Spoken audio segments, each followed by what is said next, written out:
Hello friends, good morning. हमारे platform पर आप सभी का स्वागत है। फ्रेंड्स, आज हम क्लास लेने में असमर्थ थे। असमर्थ का मतलब ये है कि आप लोगों को पता होगा कि एसएससी स्टेनोग्राफर का एग्ज़ाम था और बच्चों को थोड़ा जो है मैनेज करना था। बच्चे कॉल पे कॉल कर रहे थे। उन जो बच्चे अभी नए हैं उनको एग्ज़ाम हाल से थोड़ा सा घबराहट होती है, तो उनके लिए हम थोड़ा सा सुविधा प्रदान कर रहे थे, मोटिवेट कर रहे थे। इस वजह से आज मैं क्लास आने में लेट हो गया हूँ और हम आप लोगों से कल के लिए क्षमा चाहता हूँ, कल के लिए छुट्टी चाहता हूँ। ठीक है, खैर आप लोगों को हमें बहुत ध्यान देना है, इसलिए हम आज चले आए, नहीं तो आज हम छुट्टी मारते। लेकिन इस वजह से हम कल आप लोगों से छुट्टी चाहता हूँ और हम आज आ गए हैं। अब आने की वजह से हम आपको कुछ नियम पढ़ाएंगे, यानी कुछ रूल पढ़ाएंगे जो सा के आंकड़े में हमने पढ़ाया हुआ है उसी को हम आगे बढ़ाएंगे। ठीक है, तो आज हम एक नियम से शुरुआत करते हैं, रूल से शुरुआत करते हैं। जैसे हम आपको सा के आंकड़ा पढ़ा चुके हैं, बस उसके आगे बढ़ना है। ठीक है, उसके आगे हम पढ़ेंगे तो हम रूल हम बताते हैं आपको। ठीक, रूल हमारा ये कहता है, नियम हमारा ये कहता है कि यदि स के आंकड़े के पहले आ या आ जाए और बाद में बड़ी ई आ जाए तो उसके लिए हम मात्रा का प्रयोग न करके हम डैश जिसे हम चाप कहते थे उसका प्रयोग करेंगे। ठीक है, तो हम आपसे ये कहेंगे कि यदि स के आंकड़े के पहले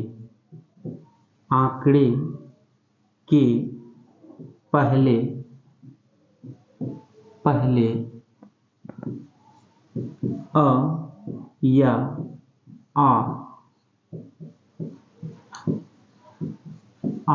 जाए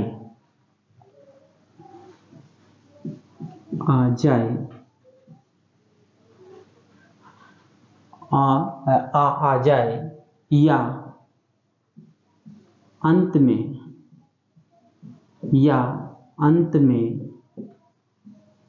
बड़ी ई आ जाए। क्या आ जाए? बड़ी ई आ जाए तो हम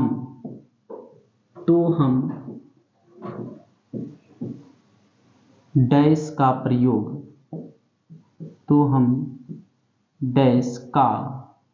प्रयोग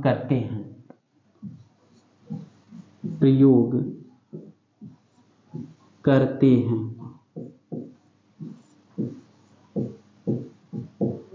ठीक है, जैसे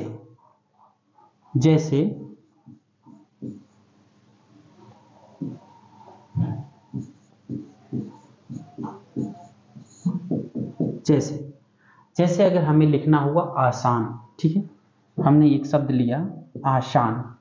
अगर हमें आसान लिखना हुआ, हमें आसान लिखना हुआ तो हम देखेंगे कि जो हमारा नियम ये कहता है यदि स के आंकड़े के पहले अ या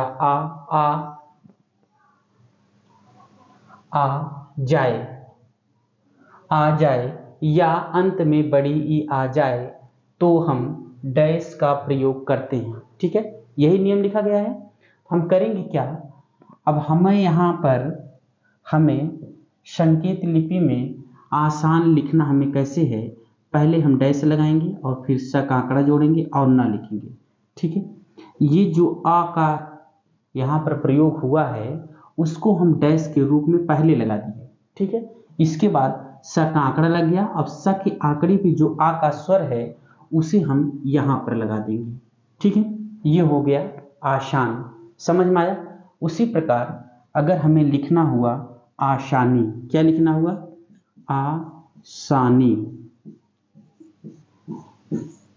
आसानी लिखना हुआ तो आसानी हम कैसे लिखेंगे? हम करेंगे क्या, हम यहाँ पर आ का डैश लगाएंगे और स लिखेंगे और ना लिखेंगे। ठीक है, अब देखिए ये हो गया आ शा और हम बड़ी का स्वर लगा देंगे, ये हो गया आसानी।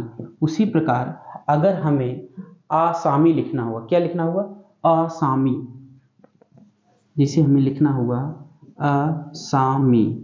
ठीक है, अब असामी को हम कैसे लिखेंगे? ठीक है, हम करेंगे क्या, हम पहले डैश लगाएंगे, क्योंकि यहाँ आ गया है तो हम इसको पहले डैश के रूप में लिखेंगे। डैश लगा दिया, स लिख दिया और म लिख दिया। ठीक है, समझ में आया। अब हम करेंगे क्या, अब हमें करना है जो स पर आ का डैश लगा है, या सॉरी आ का स्वर लगा है, इसको हम इसका स्वर का प्रयोग यहाँ करेंगे, और जो म पर बड़ी ई का स्वर लगा है उसको हम यहाँ लिख देंगे। ठीक है, इतनी चीज़ें समझ में आया, समझ में आई इतनी चीज़ें। ठीक है, अगर समझ में आई तो हम 2-4 उदाहरण और देख लेते हैं। ठीक है, 2-4 उदाहरण और देखेंगे। जैसे अगर हमें लिखना हुआ असली, क्या लिखना हुआ, असली, तो हम असली कैसे लिखेंगे।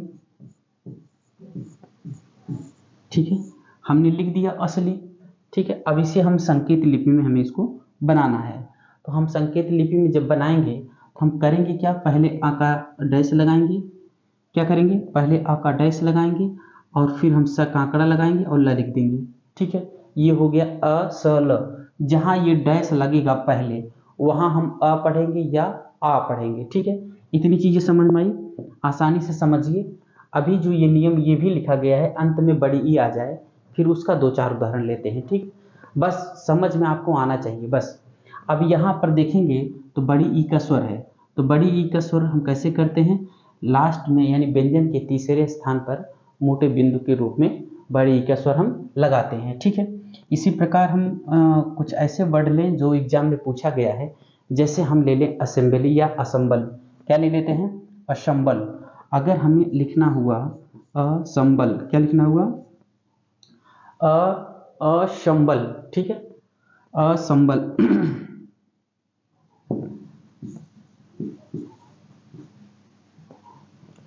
क्या हुआ, असंबल।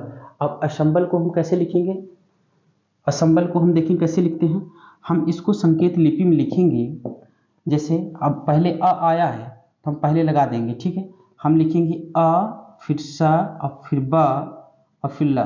ठीक है, क्या हो गया, असबल, असबल हो गया। अब अंक का जो स्वर आया है, अंक का स्वर कहाँ लगता है, स के आंकड़े पर। स का आंकड़ा का हमेशा स्वर बाहरी भाग पे लगता है, यानी यहाँ पर हल्के डैश के रूप में हमने ये लिख दिया असंबल। ठीक है, अगर इसी प्रकार जैसे आ गया अस्तबल, क्या आ गया, अस्तबल। अभी सिर्फ जो पहले आ और अ आता है उसी के लिए पढ़ा रहे हैं। ठीक है, अभी जिसको बकाया रखे हुए हैं। ठीक है, बकाया का मतलब बाद में पढ़ाने के लिए। ठीक है, आप समझ रहे होंगे। अगर हमें लिखना हुआ अस्तबल, क्या लिखना हुआ, अस्तबल, अस्तबल। अब अस्तबल लिखना है तो अस्तबल में हम करेंगे क्या, यहाँ भी पहले आ आया है। ठीक है, तो आ आया है तो पहले हम डैश से शुरुआत करेंगे। कैसे शुरुआत करेंगे, डैश से। तो पहले हम डैश लगाएंगे अ, स का आंकड़ा लगा दिए, स, त, अब फिर ब और ल। क्या हो गया, देखिए डैश को हम अ पढ़ते हैं, अ स त ब ल, अ स त ब ल, अस्तबल हो गया। ठीक है, ये चीज़ें आपको समझ में आ गई होंगी। ठीक है, अब हम एक चीज़ और ले लेते हैं, एक वर्ड और ले लेते हैं। ठीक है, हम लेते हैं असेंबली, क्या लेते हैं, असेंबली। वैसे कई बार आया हुआ है एग्जाम में असेंबली वर्ड, तो हम देखिए असेंबली कैसे लेते हैं। असेंबल तो यहाँ लिखे थे, अच्छा चलिए कोई बात नहीं, असेंबली। ठीक है, अब असेंबली आया है तो असेंबली ठीक इसी प्रकार लिखेंगे जैसे यहाँ लिखा गया है। ठीक है, हम करेंगे क्या,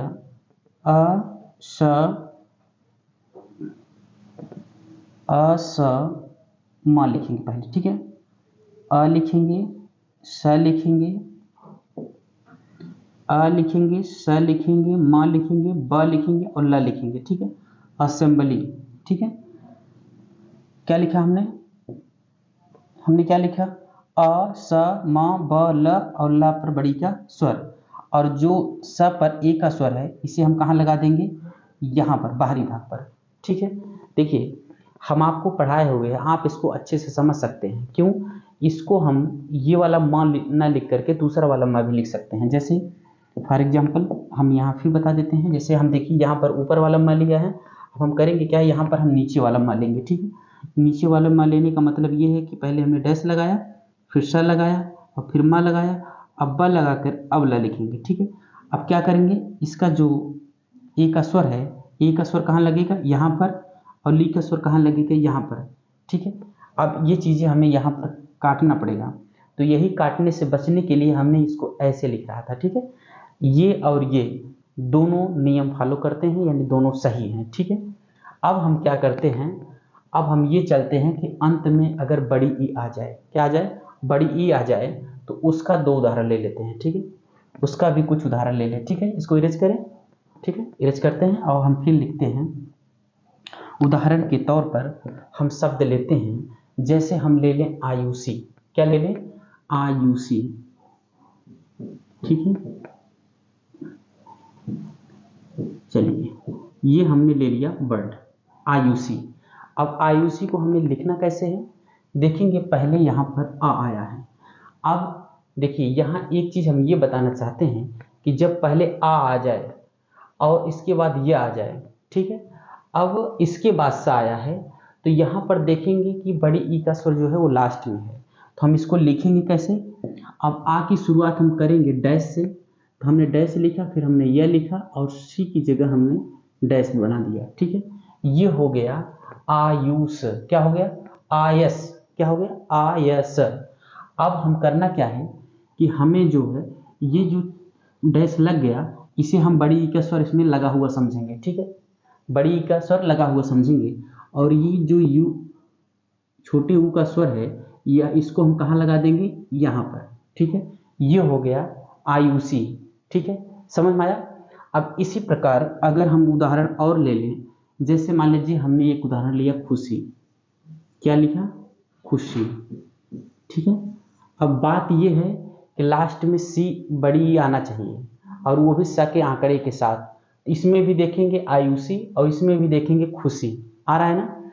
अब हमें करना क्या है, हमें करना क्या है, हम पहले ख बनाएंगे, ख बनाने के बाद हम स थोड़ा सा चाप बढ़ा देंगे, क्या करेंगे, छोटा सा चाप बढ़ा देने से, देखिए बहुत ज़्यादा नहीं बढ़ाना है, ठीक है। इसे आप चाप कह सकते हैं या डैश कह सकते हैं, ठीक है। वैसे डैश कहेंगे तो ज़्यादा ही सुटेबल है। तो अगर हम इस छोटा सा डैश बढ़ा देते हैं, तो हम बाद में स के साथ बड़ी ई पढ़ लेते हैं, ठीक है। नियम पीछे लिखा गया है, उसको तो आप पढ़ ही रहे हैं। अब हमें करना क्या है, हमें ये देखना है कि जो ये छोटे ऊ का स्वर है, इसको हमें कहाँ पर लगाना है, ख पर। तो ख का व्यंजन यही है, हमने ख यही लिखा है। अब हमें करना क्या है, इसको हमको यहाँ पर लगा देना है, ठीक है, ख के तीसरे स्थान पर। तो ये क्या हो गया, खुशी, ठीक है, समझ में आया। अब देखेंगे हम उदाहरण के तौर पर, अगर हम दूसरा वर्ड ले लें, जैसे हम ले लें पासी, क्या ले लें, पासी, एक शब्द आया पासी, ठीक है। अब हमें पासी कैसे लिखना है, हम पहले प लिखेंगे और प में स के आंकड़े के साथ छोटा सा डैश लगाएंगे। हमने प लिखा और स लिख दिया, अब इसको हमने बढ़ा दिया, तो ये सी हो गया, क्या हो गया, सी हो गया। और करना क्या है, हमें प पर आ का स्वर लगा देना है, ठीक है, क्या हो गया, पासी, ठीक है। इसी प्रकार अगर हम उदाहरण के तौर पर ले ले हंसी, क्या ले ले, हंसी। अगर हमें लिखना हुआ हंसी, ठीक है, हंसी लिखना हुआ, हंसी स्वर लगता है, ठीक है। अगर मुझे हंसी लिखना हुआ, तब हम क्या से करेंगे, हम पहले हाँ लेंगे, क्या लेंगे, हाँ लेंगे। हाँ पर हम स का आंकड़ा लगाएंगे और छोटा सा बढ़ा देंगे, तो ये हो गया हंसी, क्या हो गया, हंसी। और अंक स्वर जो लगता है, इसको भी हम लगा सकते हैं, ठीक है। जैसे हग अंक स्वर कहाँ लगता है, अंक स्वर हमेशा जो है व्यंजन के दूसरे स्थान पर लगता है अंक स्वर। लेकिन अंक स्वर चांद का स्वर जब एक के साथ 2 स्वर आ जाएं, उसके लिए क्या हमने बताया था, छोटा सा वृत्त, ठीक है। तो यहाँ अंक स्वर आया है, तो अंक स्वर कहाँ लगता है, हमेशा पहले स्थान पर। ऐसा देखिए, शॉर्ट हैंड में ऐसी चीज है कि हम शॉर्ट हैंड में संकेत लिपि बोली जाती है। संकेत लिपि को सिर्फ संकेत बस हमें देना है और उसकी हिंदी हमें शुद्ध लिखना है, ठीक। इसको आप हंसी बहुत आसानी से पढ़ सकते हैं। इसमें अगर आप चांद की मात्रा या अंक की मात्रा अनुसार अनुनासिक वगैरह नहीं लगाते हैं, तब भी बहुत अच्छी बात है, ठीक है। तो आप यही करेंगे, संकेत लिपि का जैसे नाम है उसी प्रकार आप संकेत लिपि में आप लिखेंगे, यानी अपने हिसाब से आप समझेंगे कि इसे हमने हंसी लिखा है, इसे हमने खुशी लिखा है, ठीक है। बात समझ में आई, तो ठीक है। अब हम अगली क्लास लेकर के फिर उपस्थित होंगे। आज बस यहीं तक। Thank you so much.